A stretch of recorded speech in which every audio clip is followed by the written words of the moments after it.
Hello guys, good evening. So kararating po natin from work. So pagdating ko, mga tao, anak-anakis, tulog na. So welcome to my vlog sa channel natin.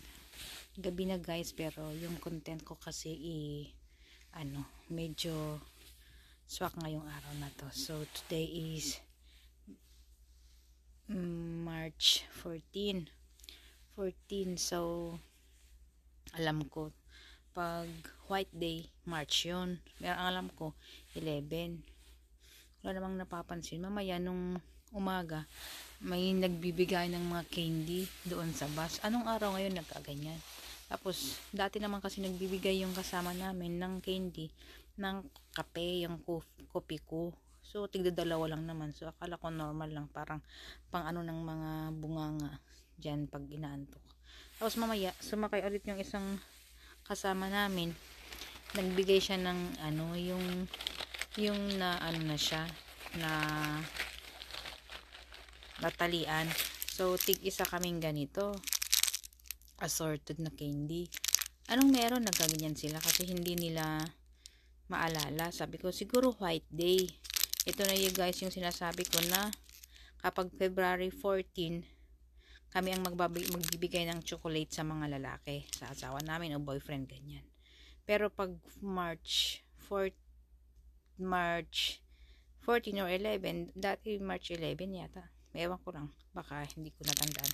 Basta March, nagbibigay yan ng lalaki ng candy assorted. Pero hindi naman gawain ng asawa ko yan. Hindi niya gawain. So dahil magbigay yung mga kasama namin sa trabaho ng ganito, sabi ko makabili nga rin sa Mart. Bumaba ako para bibili sana ng candy ba para sa mga bata. Wala akong nagustuhan kasi hindi naman sila kumakain ng candy na peanut o di kaya mango, pero gusto nila mango na candy, yung nandun jelly, hindi na ako bumili. Yung gusto ng anak ko din na bunso, mga lollipop ganyan. Kaya lang meron ding lollipop doon sa ano namin kanina sa kumpanya. Buo yun na parang kumuha ko ng dilawa na imbis na tig-isa lang sana. Mahal din yun eh. Mga 2,000 pesos din yung isang ganyan na parang bulaklak. Tapos kumuha yung tig-isa kasi nga celebration nga para sa anak ko. Bibili sana ako dito. 400 plus din yung kunting hindi naman nila lahat gusto yung anong tawag nun, yung iba't ibang flavor. Ito lang syempre pag natikman na nila itatapon na nila kasi iba yung lasa niya. Ito lang gusto nila, hindi na ako bumili.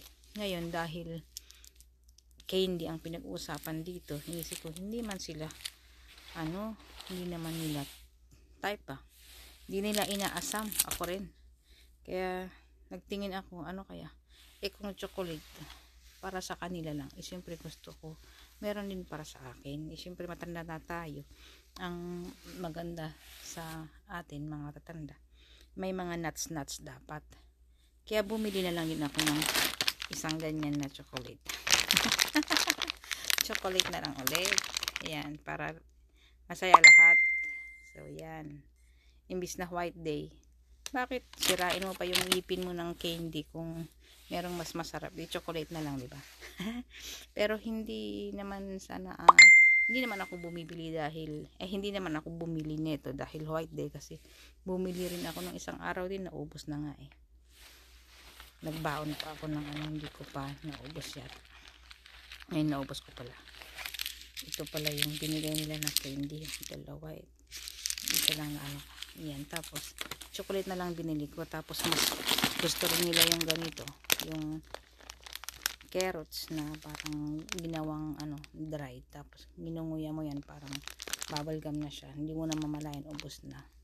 Ganun na lang binili ko as a celebration. Pero itong mga bata wala namang pakialam yan.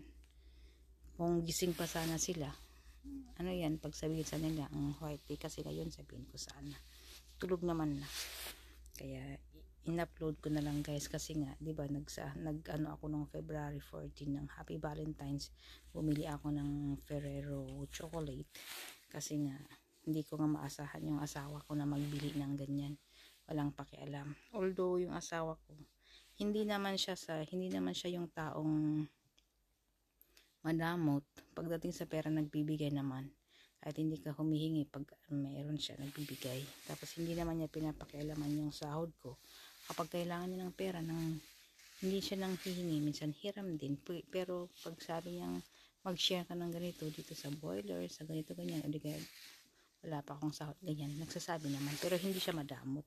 Pero pag dating sa mga ganyan, may mga tao talagang ganyan na hindi siya yung tipo na mahilig tinatandaan yung mga date ng kasal ninyo, mga anniversary o happy valentines. Hindi nga niya mabigkas na happy valentines. Parang siya yung taong corny na hindi nag-aral, parang gano'n. Pero nag-aral naman.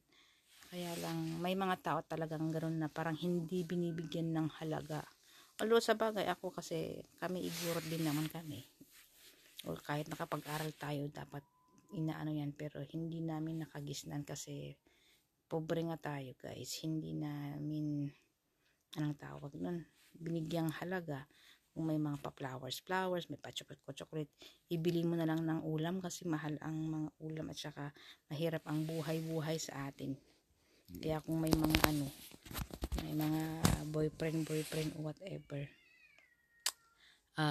practicality, binibigyan natin ng importance yung mga pagkain. At saka imbis na ibili ng chocolate ang mahal-mahal, Toblerone, tapos dalawa kami ng nanay ko anong tawag nun, magka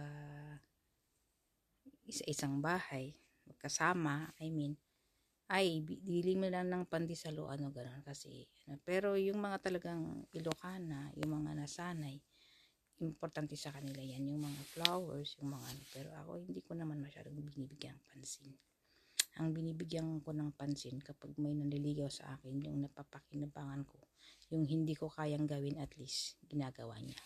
Halimbawa, magsibak ng kahoy, ganun, para meron kaming abasto na habang pag wala siya o wala akong lakas na ulan, meron kaming abasto dyan na kahoy. Ganun ang iba-iba kasi yung prinsipyo ng tao at saka kaligayahan ng tao, guys, ganyan. Kaya itong asawa ko, minahal ko rin siya sa mga ibang bagay-bagay, pero pagdating talaga sa mga ganyan-ganyan celebration, mga chocolate, flower, wala yan. Kung sabihin mo, ikaw di ka man lang nagbigay ng ganyan, bigyan kita ng pera, bili ka na lang ng gusto mo, ganyan.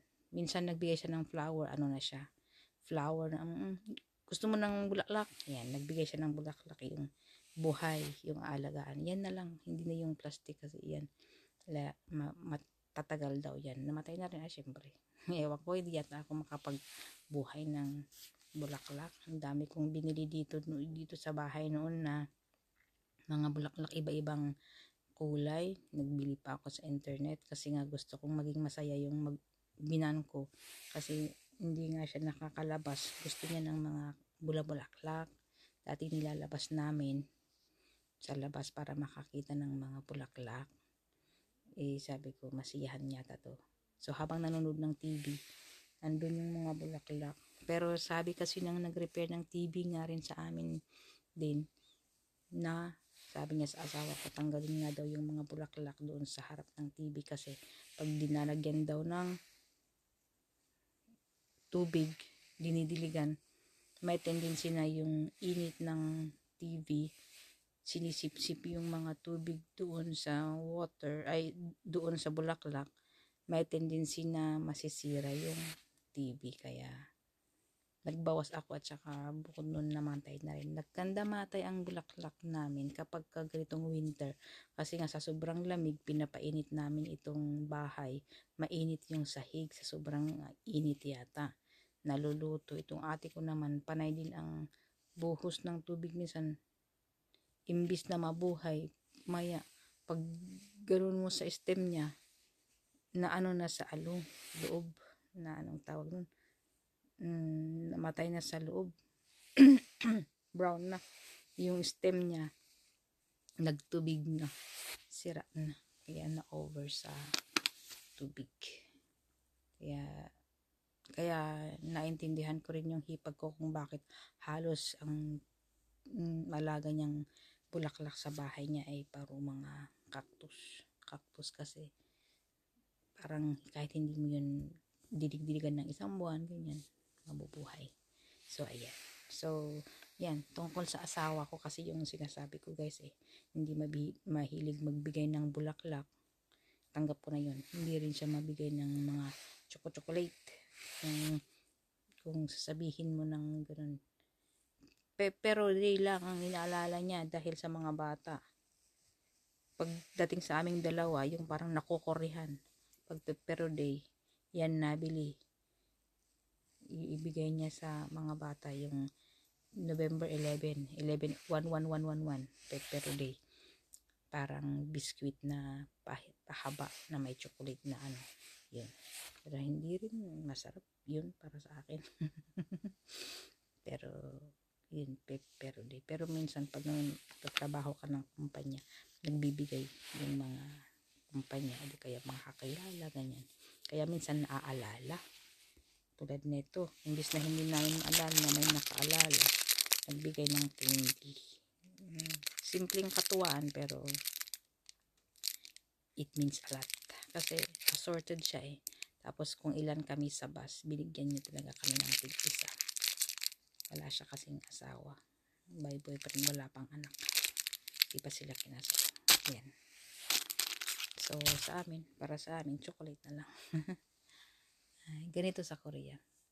Parang Korea lang yata ang nagse-celebrate ng ganito White Day. Ewan ko kung bakit ba White Day. Hindi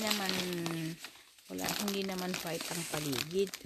At dati kasi dito sa Korea, pag nag-i-snow, lalo na pag December, ang sinasabi niya, white Christmas kasi nga ang paligid white, wala ka nang makitang green kasi natuyo na yung mga mga pine trees, tapos na tabunan na ng mga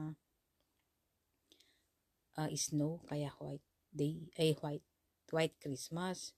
Ngayong white day, hindi ko ma-imagine guys kung bakit white day. Pero ito yung mga sineselebrate nila dito sa Korea. Hindi naman kasi tayo nagkaroon ng pero yung mga huwag ko lang din yung mga kabataan dito kapag yung mga pero dati nang pupunta kami sa bahay ng pamangkin ng asawa ko, yun, may mga candy din sa lamesa nila na binili rin ng asawa niya, iba't ibang candy. Pero pag ganun, kayong dalawa lang din yung kakain, parang hindi rin masaya at saka sweet, parang napapansin mo kapag may bisita nakikita, wow. Pero pag kayo lang din, halimbawa bibili yung asawa ko ng ibang candy, tapos hindi ko rin type, parang hindi rin ako masiyahan. Practicality kasi kung ano yung favorite ng tao, yun na lang bilhin para masaya. I mean, tulad din ng damit. Dati pag may nakikita akong sale sa internet, binibilhan ko yung asawa ko, inalam ko yung size niya. Tapos minsan hindi niya masyadong sinusuot. Tapos, ba't hindi mo sinusuot? Sabi ko, ayaw daw niya ng round neck na t-shirt. Yun ang mga karamihan na madulas at saka sabi ko pang summer. Ayaw niya ng kasi nga pag mainit at saka napunta siya sa farm ganyan, masakit daw dito sa likod sa may batok. Kaya ang gusto niya, decollar. Yun. Tapos, binilhan ko ba ng sapatos? Hindi naman yata. Yun lang.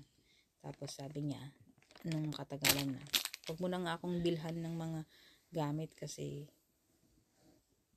pag hindi ko ginagamit, nag-aano ka na sayang o whatever. Siyempre may mga type nga rin ang tao. Ngayon, binilhan din niya ako ng sapatos.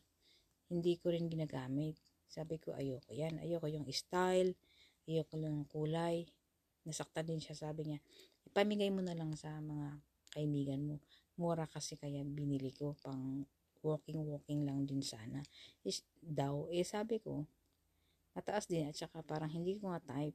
Sabi ko, pag mga pang walking lang dyan, syempre may mga nabili tayong sapatos dati. Tapos yun na lang, yun din yung pang natin. Tapos syempre yung mas bago, yun ang gamitin natin pang trabaho o pang gala, ganyan. Kaya sabi ko, wag mo na nga lang din akong bilhan ng mga sapatos, mga gamit ko, kasi hindi mo rin alam yung type ko. Gumanon na rin ako. Kaya kanya-kanya na lang din. Kaya ang hirap din guys minsan. Ang hirap yung gusto mong paligayahin yung partner mo. Hindi rin siya maligaya. Nagsayang ka lang ng pera. Anong tawag nun? Kaya mas mainam na lang let us pick our choice, kasi ang dami nating i-consider, yung kulay, kung may mga bilbil tayo, gusto natin medyo madulas-dulas para matikman yung bilbil. Siyempre sa kanila, kung bibili na lang sila XL or whatever, ang mahirap. Kaya ay salute sa mga ibang mag-asawa, sa mga mag-boyfriend na halos kabisado nila ang likes and dislikes ng kanilang mga Pero ganoon talaga guys wala talagang perfect na partner. Ganon. Kaya kung yung ibang tao may mga weaknesses, siyempre yun na rin siguro weaknesses namin. Pero buti na lang guys, hindi rin ako yung taong mahilig o parang ako rin nakukurihan sa mga ganong style. Parang feeling ko, kasi kami, lumaki kaming ganito, ganyan, kaya it doesn't matter. Practicality. Thinking, at saka practically speaking, it doesn't, sa akin, it doesn't work much sa mga ganong bagay. Tulad, ewan ko kung saan siya pumunta, mayroon siyang na-receive na hindi, fresh na bulaklak. Tapos, hindi niya nilagay sa lamesa, hindi rin niya nilagay sa may tubig. Parang regalo sa kanya, ewan ko kung Tapos, sinabit na lang niya hanggang sa natuyo. Hindi, tinitingnan lang din namin. Sinabit niya pataas yata. Nung medyo nag-dry na, tinapon ko na rin. Ganun lang. Ganun lang kasimple.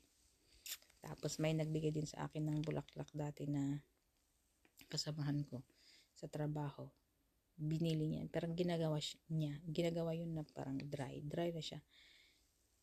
Kahit forever na display, maganda. Tapos tinitingnan ko. Tapos sabi nga nila, wag daw mag-display ng mga plastic. Ang katagalan, tinapon ko rin kaya. Pero yung mga iba talaga, may mga mahilig talaga sa bulaklak. Maganda. Pero tinitingnan ko nga yung arrangement, yung flowers dun sa harap ng simbahan. Pag nagsisimba kami, sabi ko, ang galing nung pagka-art ng niya, kasi dalawa kasi left and right. Maganda yung kabilaan, kung saan niya nilagay yung dilaw, yung orange, yung talagang match na match talaga. Kaya may mga tao talagang ganun. Hindi naman siguro, parang gifted na, parang talented, ganyan. Pero pag tayo kasi, wala tayong alam i-arrange, kundi basta diretso lang na dasok, sabi nila. Paikutin mo lang, ganun na. Pero may mga talagang talented na lagyan pa nila ng sa likod, parang kahoy-kahoy, may pataas-taas. Tapos dito parang bakante. Tapos may shape siya, parang ganyan o di kaya ganyan. Maganda talaga. Tapos every Sunday parang iba-iba ang design, kaya sabi ko galing talaga. May mga tao talagang madaling matuto at saka pag interesado. Yun siguro. White day nga naman, kung ano nang pinagsasabi ko. Ganyan talaga guys. Shinare ko lang ba. Sa Pilipinas kasi mga yun. February 14 lang yata ang inaano natin. February 14 sa mga loved ones, mga partners nila, nililigawan. Yan, kailangan pang damit rang red. Kapag wala ka pang boyfriend nun, kung ang unang makita mong naka-red, yun na yung boyfriend mo, ganyan, mga kalokohan. Yan. Tapos pag ngayong may asawa na pala, ganito lang pala. Ganito lang pala, may asawa, daming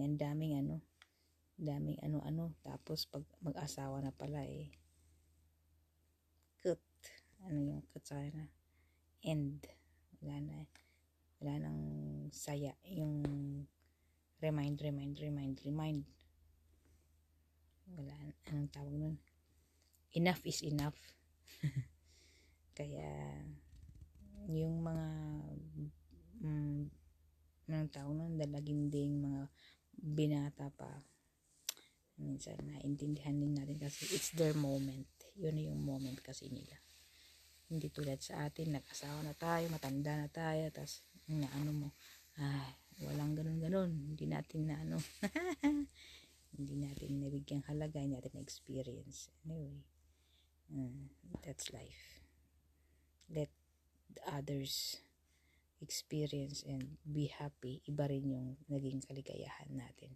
Kanya-kanyang situational. So yun, tahimik naman ang Korea. Wala ngang nagsabi ng Happy White Day. Kami lang din yata na yung isang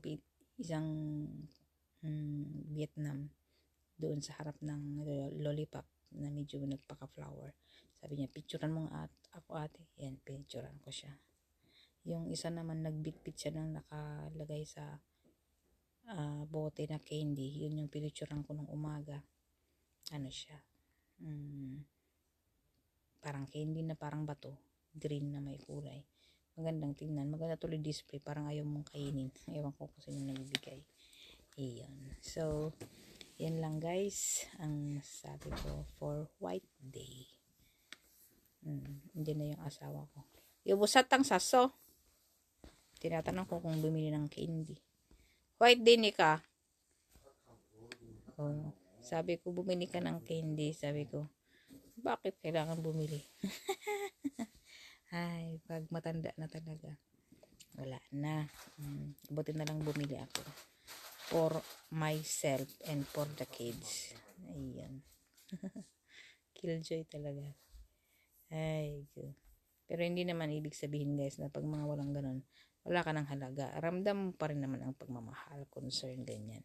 In terms of, pag meron kang nararamdaman, ramdam mo rin pa rin naman yung concern in fairness kahit pa paano. Unlike sa iba na pag may nararamdaman, hindi dalhin agad sa piyongon o di kaya punta ka sa ganun. Kaya ramdam mo pa rin naman kung meron kang halaga sa kanya. It's not because na walang candy, walang flower, whatever, tayo ka na sa kanya. Hindi naman sa kanya. Hindi lang siya mapagpahalaga sa mga ganung bagay. Simple lang yun sa kanya. Mas iba yung pinapahangahalaga niya. Yung ulam. Ulam. Ibang bagay. Kasi corny na. Pag mga sa aming age na ganito, corny na. Pero yung mga iba, may mga malambing talaga kasi nakasanayan. Pero pag sa amin, hindi na yan mahalaga. Kahit hindi ka nabatiin. Basta, pera na lang ang buhay guys. Doon ka na magagalit kung, ayan, buhay na to. Kung wala man lang ganito ganyan. Pero kung wala talaga, hindi pa rin kasi yun ang naging kahihinatnan ng lahat. Diba? Pero ganun pa man, na-share ko lang guys. Kaya kung yung mga asawa nyo dyan, malambing, be thankful. Kasi hindi lahat ng asawa malambing. At hindi lahat ng tao naaalala yung mga ganyan. Mga moment na anniversary nyo, Valentine's Day, Christmas, ganyan. May mga ganyan talagang asawa. Pero yung iba naman, magaling lang din sa ganyan. Pero hindi rin magaling sa paghanap ng mga pangangailangan tulad ng nararapat. Like, money matters. Magaling lang sa hawak-hawak, gawa-gawa ng baby. Tapos si Mrs. na ang naghahanap buhay. Si Mr. sa bahay na lang. Pagdating ni Mrs., nakaligo na siya. Gawa ulit ng baby hanggang sa umabot ng ilang baby. Hindi, joke lang. Pero may reality guys eh. Hindi natin ma-deny. Ganon din ang iba. Pero yung kung masaya ba yung asawa, wag na natin anuhin kung yun ang kaligayahan nila. Kasi may mga iba din naman na babae na maligaya sa ganun, kontento na sa ganun. Di bali ng si Mr. ang nasa bahay, basta malambing. Si Mr. na ang mag-alaga ng bata at maglaba. Si Mrs. na lang ang punta sa eskwelahan at magturo, ganun. Hindi mo rin ma-blame guys kung walang napag-aralan yung tao, sa bahay na lang. Pero kung madiskarte, maggawa pa rin ng ibang bagay. Anyway, kanya-kanyang ano lang sa buhay guys. Importante, nagkakasundo yung mag-asawa. Kung doon sila liligaya, let it be. Kami naman, kahit wala ng chocolate, wala ng candy, you can buy your own. And then, wala ng bati-bati, let it be. Basta kapag may sakit, dalhin ka sa ospital, kung kailangan samahan ka doon, samahan ka, that's enough. Dapat alam niya yung mga obligasyon niya, bayarin, yun. So, that's it. Enough is enough. Basta may contentment lang tayo. Huwag na tayong maghangad kasi nga iba-iba nga yung situation. Iba yung nabigay sa'yo na partner mo, intindihin mo na lang. Kasi tayo, iniintindi rin. Marami rin tayong pagkukulang. Ganun lang ang buhay guys, diba? So, okay. Hanggang dito na lang guys ang aking vlog tonight. Sa araw na to, happy White Day, Korea. Let's eat chocolate instead of candy. Yun. Hindi na naman daw kami pwedeng kumain kasi baka magkaroon daw kami ng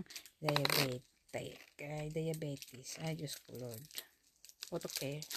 Kailangan itapon. Ay, patawarin naman, oo. Ang hirap naman ng tumatanda, ang daming bawal. Kasi nga guys, nung bata pa tayo, walang pambili ang mga magulang. Kaya ngayon may pambili kasi nagtrabaho naman bumili. Kaya kakain sana. Sabi na naman ng minamahal, huwag kang kumain kasi merong baka tabaan ka ng diabetic. Diyos ko Lord naman, oo. Hindi lang sabihin na isa lang.